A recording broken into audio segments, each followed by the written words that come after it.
The rich people never trade their time for money, while you do. Have you ever wondered why?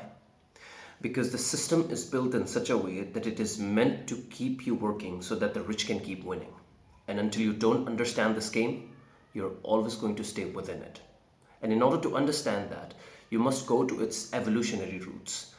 And the evolutionary roots actually tell us that acquisition of resources has always been the main reason behind all the conflicts which have taken place in the history of mankind.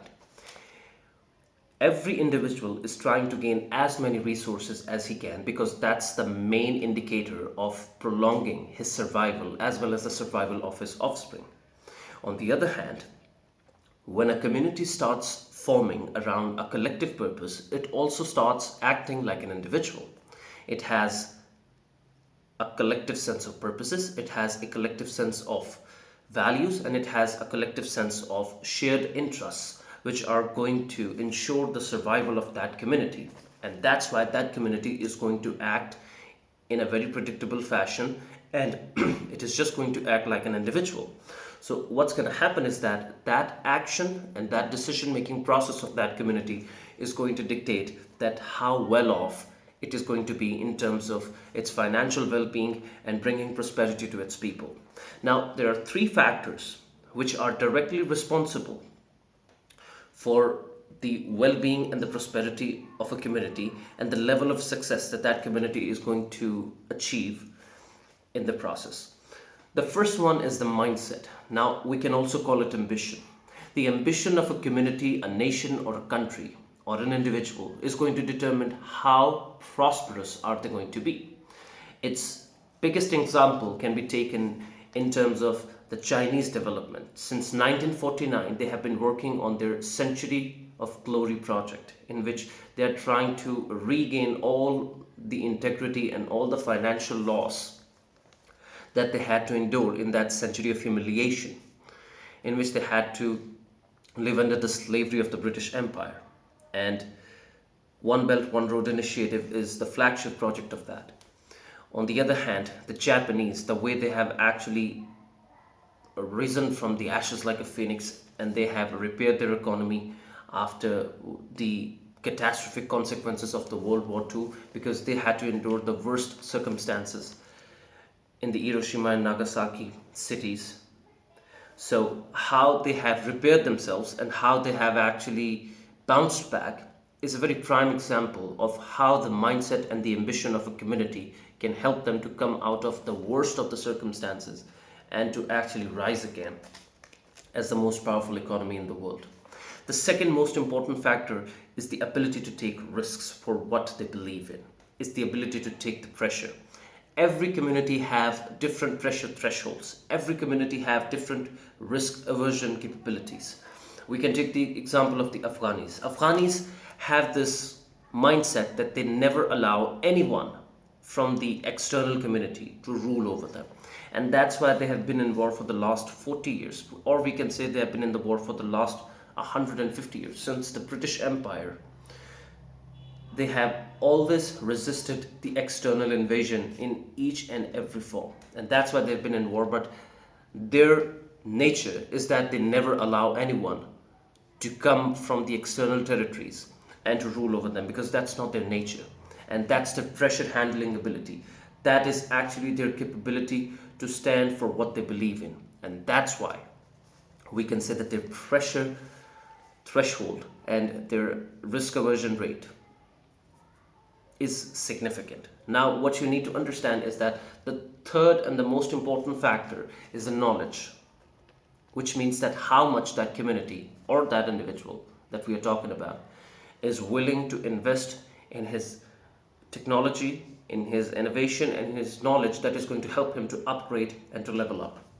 Now, this is something which is really important, because if you don't know that, how are you going to move forward? It doesn't matter how much ambition you have, and it doesn't matter how much endurance you have. It is not going to matter, because you just don't know the road ahead. So, in order to know the road ahead, sometimes you have the knowledge and sometimes you have to create that road. But at the end of the day, it all boils down to how much are you willing to invest in it? How much are you willing to invest in your mind and in your knowledge? That is going to be the determining factor behind each and every kind of progress that we every person or a community is going to make. Now we are going to discuss 5 different aspects of a mindset of a rich person or a rich community that are going to separate them from the rest of the community, like the middle class and the poor people. And the first and the most important aspect of that is that rich never work for money. Now, this is something which is really, really important for us to understand. Rich people never work for money, but the poor people work for money for the rest of their lives. You can do this example on your own. You can actually practice it and apply this on your own, and you can check it by your own. Just go to a restaurant. Let's assume in your mind that you're sitting in a restaurant and you're sitting in the center row, in the middle row. And you see that on the right, there are people who are sitting, there are all those people who belong to the middle class. And on the other hand, there are people who are sitting in the left rows and they're all rich people. You can actually understand their mindset by the kind of conversations that they're having. Middle class people are going to be bragging about their successes in terms of the jobs that they have secured. They're always going to say that, okay, I secured that kind of a job, and now my son is doing that degree. He's studying in that university, and God willing, he's going to secure the best job in that organization and that kind of things. There's always going to be a suffocating sense of, like, they're always trying to what can you say? They are always trying to prove their excellence through their academic career as well as the job that they're going to secure. They're always trying to climb the corporate ladder. They're always trying to climb the ladder of success. On the other hand, when you're going to listen or hear the conversations, when you're going to sneak in and you're going to tilt towards the left row, and you will try to understand that what these people are trying to say, you will see that rich people are always talking in terms of the impact that they're going to have on the society. They're always talking in terms of the projects that they're going to take on, and those projects are going to help them to change the way the people of that community live. And money is always going to be a byproduct of that, and it is never going to be in terms of hundreds of thousands. It is in the form of millions, billions. But they're not talking in terms of money. They're talking in terms of the opportunities that they're going to grab, and they're talking in terms of the impact that they're going to create. Money is just a byproduct of that. The success ladder that these middle class people are trying to climb, the people on the left row own that ladder. Please try to understand this. The middle class people, the ladder of success that they're trying to climb is owned by those people who are sitting in the left row. That's the difference. And that is something which you really need to understand, because the people who are sitting on the left, or the people who are rich, they are not really interested in bragging about their prosperity. Like, even if they don't show anything, they're just completely okay with it. If they are bragging about it, they can afford it, because they are not going to buy it until they can afford it on their own. But middle class people are not like that. If they want something, what they are going to do is that they're going to get that thing on credit, and then they are going to pay off that credit or pay off that debt from the salary that they're making, on which they're working full time. So they're actually working to pay off the debt that they used in order to buy some luxurious thing by working to gain the money which is going to help them to pay that debt. So they're keeping liabilities, and they're paying for those liabilities by the work that they're doing. So they are actually, what can you say? They're actually giving their blood and sweat to pay off for the luxuries. But the rich people are not like that. Let's say that they want a car. They're not going to buy that car from the money that they're generating from their business. They're going to have an asset, like a real estate, like something, a stock, or anything which is going to create money from them, and they don't have to work for that money. But even then, that asset is creating any kind of money from them, and from that cash flow, they are going to buy the car that they're looking for, or the house that they're looking for, or something. Now, I'm not talking about those rich people for who every kind of luxury in life is simply insignificant when it comes to its financial value. They can buy anything. But those people who are financially smart, what they are going to do is that they're going to buy those things from the cash flow that they're generating from their assets. And that's why they're never concerned about buying They're never concerned about killing that main source of their income for the sake of getting any kind of luxury. But like, they don't want that. If they cannot pay it from the assets that they own, they simply don't need it. They can wait patiently until they become absolutely this thing absolutely becomes affordable, and then they're going to buy it. So at the end of the day, they are never investing on the liabilities because they have no interest in showing themselves as a rich person when they're not rich. And that is something which the middle class people need to understand. But just because of the social pressure, they are going to buy houses on mortgage, they're going to buy cars on credit, they're going to have credit cards so that they can pay for that luxurious life that they cannot afford otherwise. Now that's a recipe for disaster, but that's the main difference between the mindset of both of these classes. Now, the second and the most important aspect of the difference of the mindset is that schools are actually the factories and the manufacturing centers of skilled labor and workforce. Now, this is something which is very important for us to understand. Schools were never designed to raise leaders.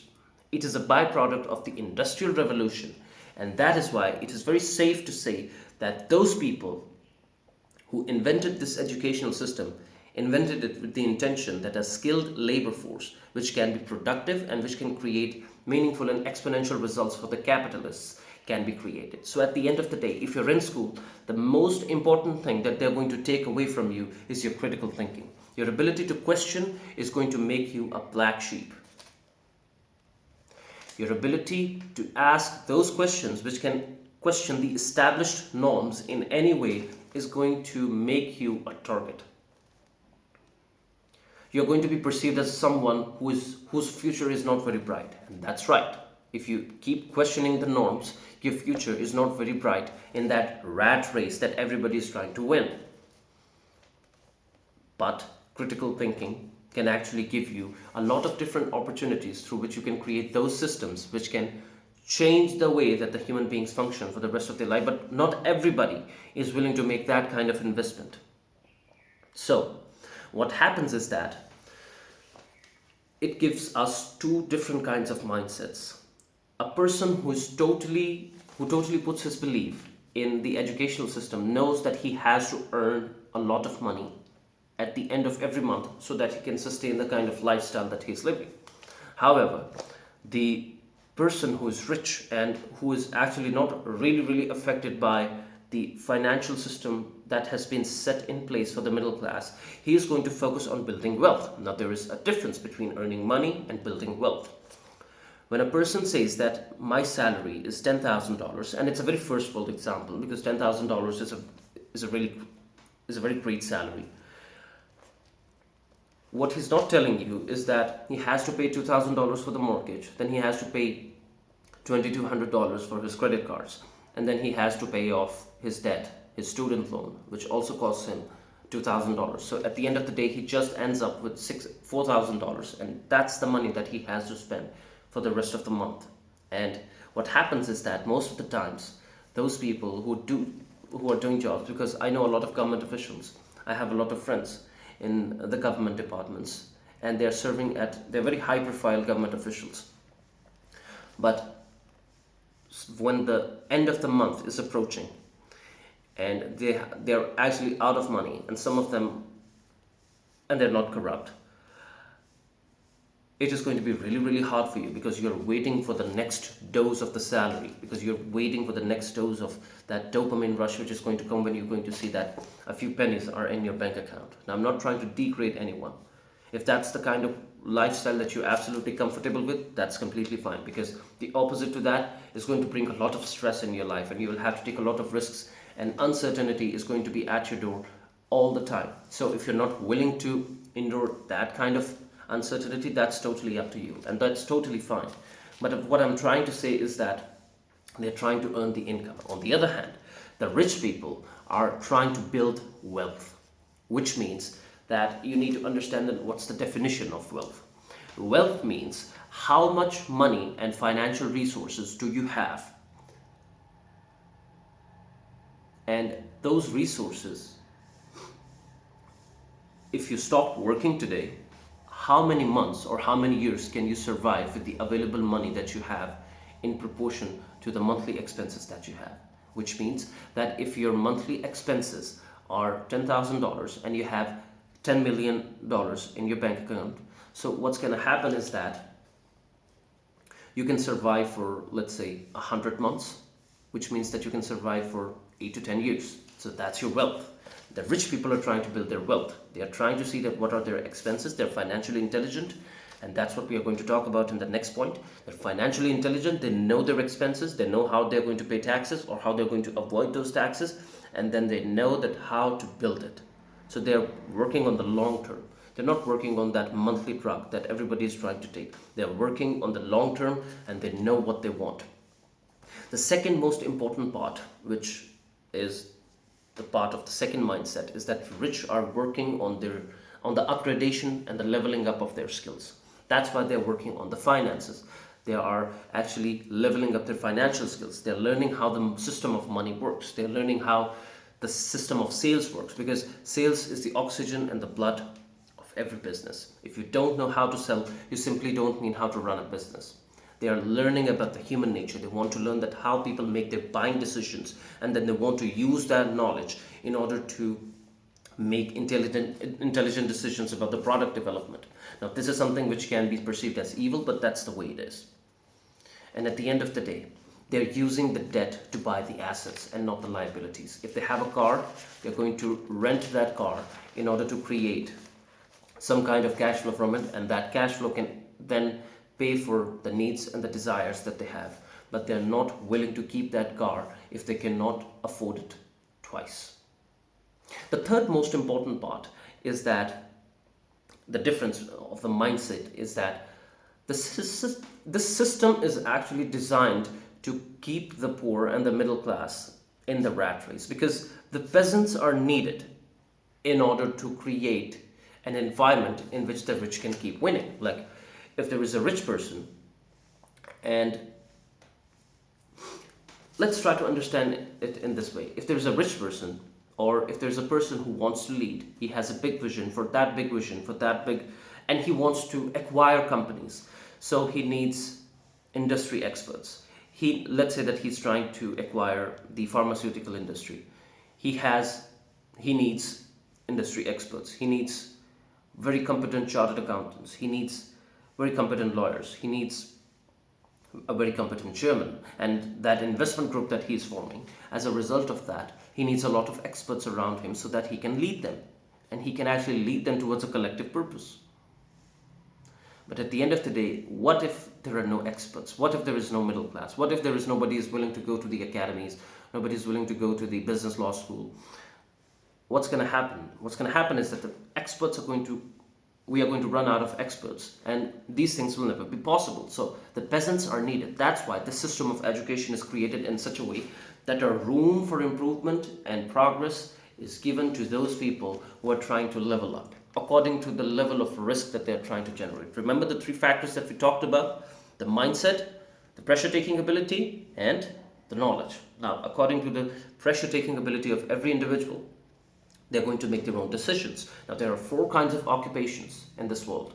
Number one, employees. They are those people who are working for the business professionals, as well as for the next part that we are going to talk about, that is self-employed. These are the people who have the professional degrees: lawyers, engineers, doctors. These are the people who are self-employed. The next group is the business individuals, those people who are doing the businesses. Now, they are the people who are providing jobs to the employees and sometimes to the self-employed. They are acquiring their services as a result of giving them some sort of a financial return in proportion to the kind of service that they're getting. And at the last and the most privileged sector of the society is the investors. Now, what you need to understand is that the most amount of taxes that are paid are not by businessmen, are not by self-employed, and are not by the investors. The most amount of taxes are paid by the employees, and the least amount of taxes are paid by the investors.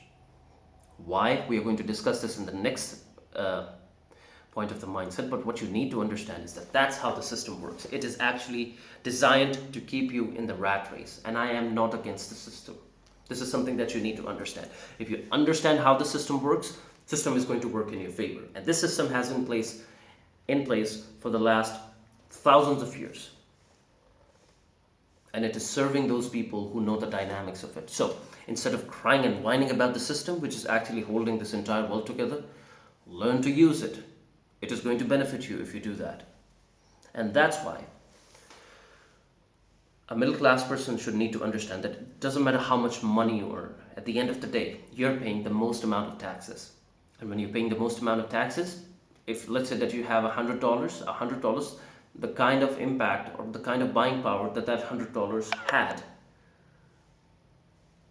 just 100 years back, or just 20 to 30 years back, is not the same. So what you need to understand is that the dynamics of the world have changed, and those dynamics must be understood by any person who is trying to grow. So till the next time, peace.